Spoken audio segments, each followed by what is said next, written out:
জামাই ষষ্ঠীর দিন আমার বাড়িতে রান্না বান্না হচ্ছে। এখানে খাসির মাংস পার্সেলে যাবে।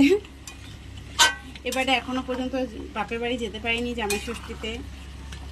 সময় কার কখন কিভাবে যাবে কেউ ভাবতেও পারে না, কেউ বলতেও পারে না। কখনো ভাবতে পেরেছি যে জামাই ষষ্ঠীর দিন এখনো পর্যন্ত বাড়িতে থাকবো। যাই হোক, এখানে মাটন হচ্ছে আর এখানে করছে দই কাতলা। গ্যাসের অবস্থা খারাপ, এত কিছু রান্না হয়েছে, পরে শেয়ার করছি তোমাদের সাথে। এখানে সব কিছু দিয়ে দই কাতলাটা বসানো, নামানোর টাইম এসে গেছে। আর তার সাথে এখানে মাটন দুটো হচ্ছে। তার সাথে দেখায় এখানে অনেক বাসন, এখানেও বাসন টাসন রয়েছে। এই সব কাজ বাজ সারবো, পার্সেল রেডি করব। এই যে এখানে দেখো সব রেডি করে রেখেছি, ওগুলো হচ্ছে নিরামিষ, ওইগুলো বাড়বো। তোমাদের দাদাভাই এতক্ষণ রবিবারে ক্লাস করলো, সব মিলিয়ে মিশে দুজনেরই প্রচুর চাপ, এত বাজার হাট করা সব। তোমাদের দাদাভাই এখন এই পার্সেল করতে বসবে, দুইজনে মিলেই করছি, স্বামী স্ত্রী দুজনে মিলে করলে সবই হয়।